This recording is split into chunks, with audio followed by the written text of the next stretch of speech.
This is a Fonzie Studio podcast.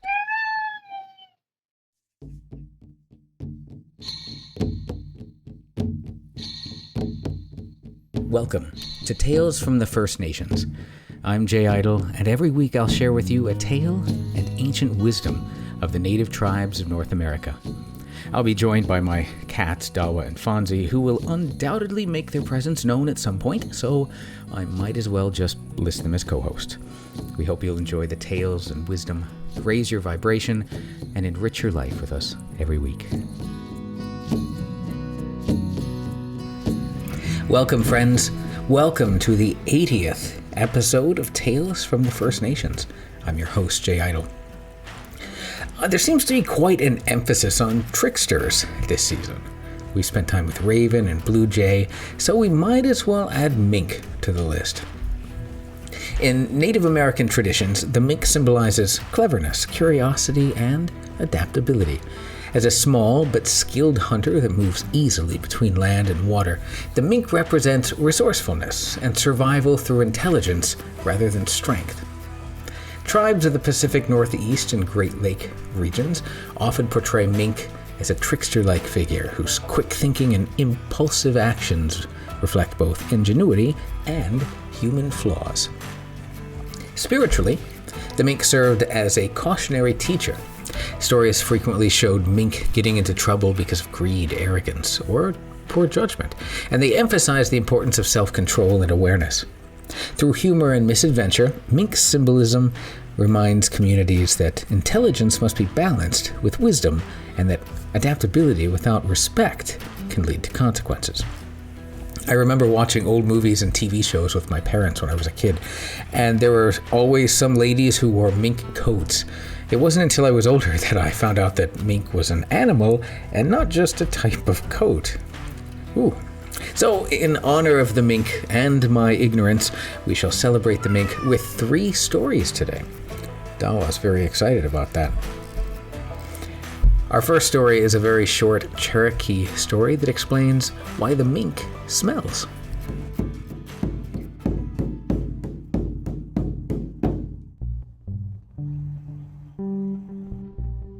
The mink was such a great thief that at last the animals held a council about the matter.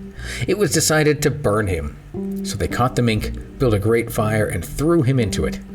As the blaze went up, and they smelled the roasted flesh, they began to think that the punishment might have been too extreme, and he was punished enough.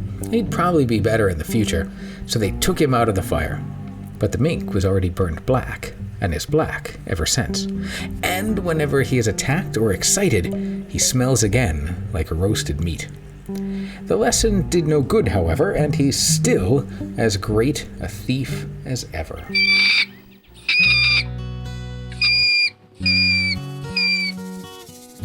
Sometimes, some people just don't want to heal and find a better way.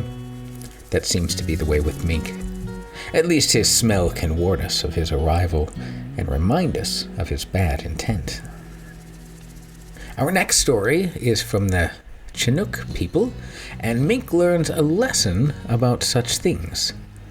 This is Chi-Cha-Ka, the Mink.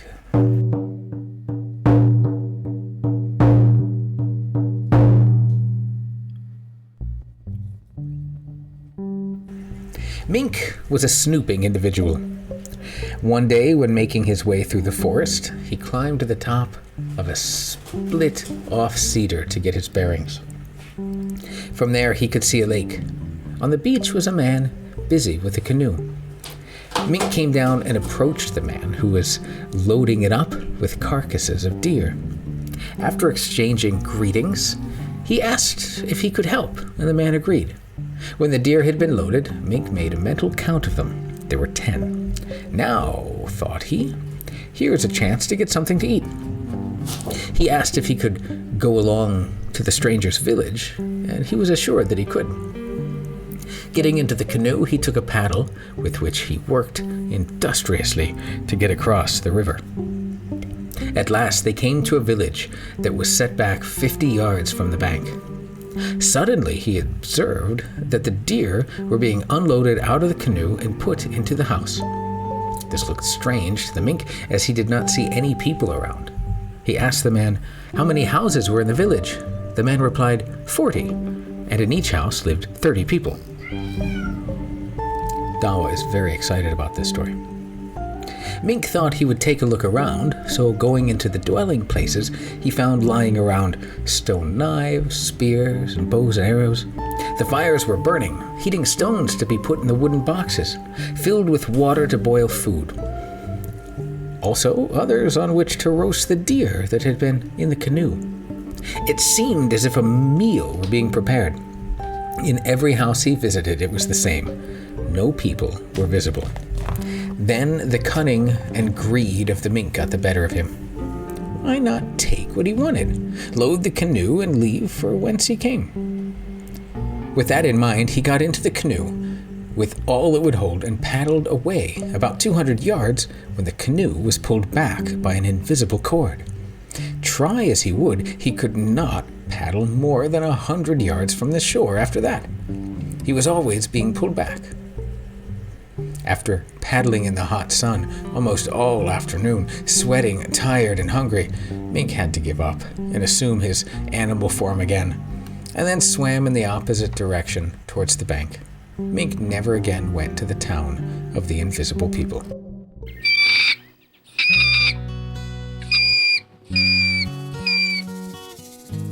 I imagine you have to make a lot of changes if you're surrounded by invisible people. Not only do they make you honest, but you have to hope that they are too. It's quite lucky for Mink that he didn't lose more than just the meal he tried to steal. Our next story is a Kwa-Kwa-Kayawak legend. Kwa-Kwa-Kayawak are indigenous people of the Pacific northeast coast of Canada, primarily in present-day British Columbia.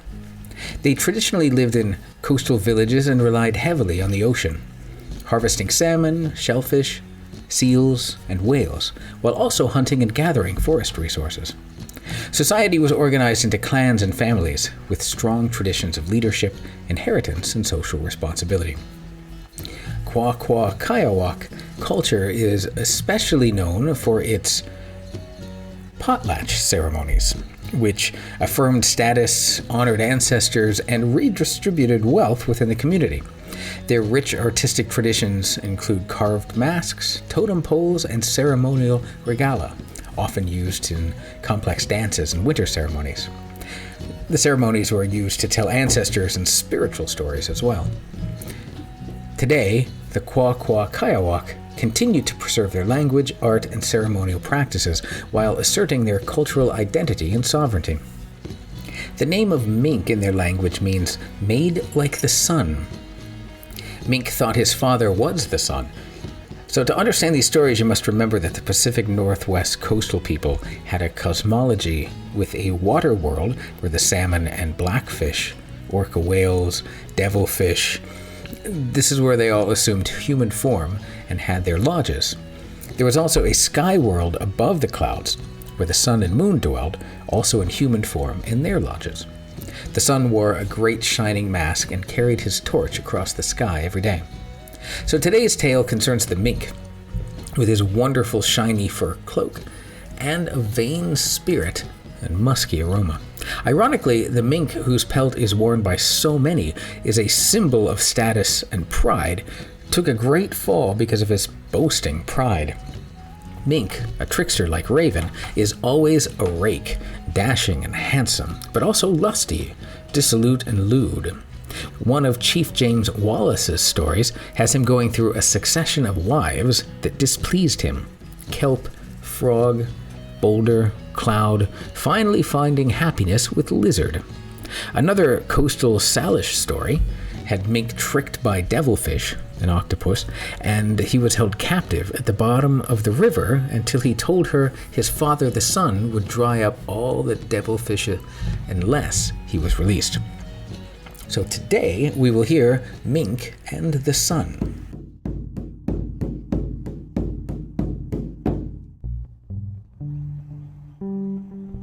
Mink's mother, Sea Lion, was a young maiden. She liked to sit on a rock in the sea, basking in the warm sun. When she found out she was going to have a baby, her parents questioned her about it. They asked her who the father was. "I don't know any young men," she replied, "and I stay home all the time. The only thing I can think about is that I was warming myself in the sun." So when the time came for the baby to be born, they named it Make Like the Sun, the Mink. When the child was growing up, the other children used to make fun of him. "You haven't got a daddy," they would say. "You're not like us." Made Like the Sun would come in crying to his mother. "Don't listen to them," she assured him. "You have a father." "Where is my father?" asked Made Like the Sun. "See that warm sun up there?" said his mother. "That is your father. Without him, nothing down here could live." When Mink told the other children that Sun was his father, they ridiculed him. Perhaps it was because everyone made fun of him that Mink became a nasty trickster. He set out to try and outsmart everyone, and one by one Mink played tricks on them. He embarrassed these people, made them look foolish, played dirty jokes, cheated them, and stole from them. When he grew older, he began to wander from tribe to tribe, playing dirty tricks everywhere he went. One day he looked at the sky world and decided that sun and moon were not smarter than he. "It's a pretty easy job, lighting the world," he said. "I must go and visit them, for I want an easy job like lighting the world." Now, you might think that it was hard to get to the sky world, but actually it was very easy. Mink waited for one of those days that those who live in the Pacific Northwest know so well, when the clouds were brushing the treetops and the raindrops fell down. He climbed a tall cedar tree all the way to the top and found himself in the sky world. He walked and walked towards the east, for the sun always rises there. It was dark when he saw a great wooden lodge with sun symbols carved upon it. He went to the small door carved out of a tall pole and knocked upon it. "Who are you?" he was asked by the woman inside. "I am Mink, son of the sunshine," he replied. "Come on in," he was told. "Your father, the sun, will be home soon." Soon he must walk again all day back to the west. When the sun came home, he told his squaw, "I know that Mink. He is very tricky. I have seen his tricks. He is not to be trusted. I will play along with him and see what he's up to." The boy was taken into the presence of the brilliant sunshine. "So, you are my father," said the Mink, Made Like the Sun. "Yes, I am," replied the sun. "I have come to help you carry the sun across the sky," said Mink. "You have come at the right time," the sun said. "I'm not young anymore. I'm getting old and tired. Tomorrow I will show you how to take over." Early in the morning, Mink was shaken awake. Sun was standing there wearing a beautiful shiny gold fur robe with a great golden sun mask and carrying a torch filled with pitch that he lit. "I will walk from east to west, but I must not listen to the people down on earth. The people will say, 'Give us more sunshine so we can warm up. Clear the rain and clouds away.' But I must not listen. I just keep walking from east to west across the plains, over the shining mountains, all the way to the ocean." Motioning to Mink to come with him, they set off across the sky. Looking down, Mink saw the great open plains covered with grass, rippling in the sunshine, and the Columbia River. Soon they came to the tree-covered mountains, and then climbed up over their white, shining peaks, reflecting the light from the sun's torch. On the west side of the mountains, clouds and fog hid the forests and rivers and shoreline below. Mink could hear voices. "I wish sun would burn these clouds away. I'm so tired of this rain. Why doesn't sun stop and warm us up? The shaman promised us a nice day, but again it is raining." Finally, late in the afternoon, the clouds parted, and there below was the beautiful, shiny sea, reflecting the brilliant light as the torch now burned low.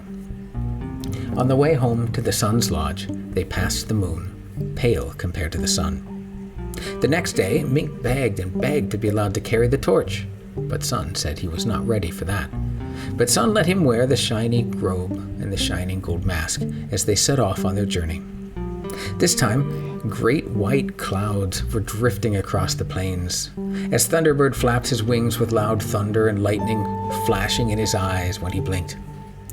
Sun just plodded on, over the great mountains, shining white with snow, over the cloudy coast where the rain continued to fall.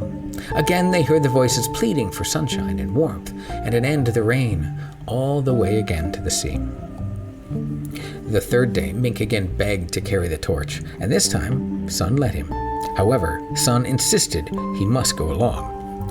"We will walk from east to west, but we must not listen to the people down on earth. The people will say, 'Give us more sunshine so we can warm up. Clear the rain and clouds away.' But we must not listen. We just keep walking from east to west, across the plains, over the shining mountains, all the way to the ocean. You must never stop in your journey." Early in the morning, Made Like the Sun rose in the east with his sunshine mask on. He was the great sun. His father accompanied him as he walked across the sky towards the west. He did very well. When the people on earth called to him, "Give us more sun," he did not listen. He just kept walking across the plains, over the mountains that clapped their peaks together, causing the snow to rush down their slopes, past the fog-bound and cloudy coastline, where again he heard the people complaining, to the vast sea, and to the end of the day. The next day, Mink insisted he could do it all by himself. Sun gave in. He repeated strongly his instructions. "You will walk from east to west, but you must not listen to the people down on earth. The people will say to you, 'Give us more sunshine so we can warm up. Clear the rain and clouds away.' But you must not listen. Just keep walking from east to west, across the plains, over the shining mountains, all the way to the ocean. You must never stop on your journey." Then Mink set out alone, wearing the shining golden fur robe and the great shiny golden mask. He carried the torch, filled with pitch and blazing hot and bright. Sun, not sure that he could trust the mink, followed at a distance. Across the plains, up over the mountains they journeyed. At first, Mink did well. Though Thunderbird flapped his wings, though the peaks clapped, he just plodded on. But when he got to the rainy coast, he was not so strong. At first, he tried to be. He heard the people down below saying, "Let the sun shine a little bit more to clear these clouds away and warm us up." "No," he said, and kept plodding from east to west. But he kept hearing the people calling him from below. "We just want a little more sunshine, just a little more to warm up. It's Sun's fault the fogs linger. The shaman promised us a nice day." Finally, Mink said, "I'm tired of their complaining. I'll show them. I'll just give them more sunshine." And he stopped and stooped down, holding the torch toward the earth below. Quickly, the clouds burned away. The sun heated the ground. Then the people began complaining about the blistering heat. The forests began drying out and the rocks on the shoreline cracked. Fires started in the forests. Sun heard the people screaming down on earth, "Oh, it's too hot. We're going to burn up." And he hurried to see what his son was doing. There, Made Like the Sun was stopped and stooping down. The sun yelled at Mink, "I knew you were not to be trusted. I told you not to stoop down. I told you to keep walking." He thundered at him, "I will take my job back now." And seizing the shining mask, he booted his son out of the sky world with a kick to the posterior. Mink tumbled down from the sky and the torch went out. The pitch poured onto his robe, staining it and making it smell with a strong, musky aroma. But Made Like the Sun landed in the water in a magnificent dive. Mink is a skilled diver like his mother, the sea lion. Sun quickly lit another torch, but until he did, it was dark. The first eclipse. Sometimes now the sun makes other eclipses to remind creatures on Earth they cannot take the place of any of the heavenly bodies. As for Mink, he was very ashamed since that day. Though he kept the beautiful fur robe, now stained by the pitch and with a strong smell, this son of the sea world and the sky world keeps to secretive places and avoids others. Though sometimes you may see him basking in the sun, on a rock, in the river, wearing that beautiful but stained fur robe. Mink, Made Like the Sun.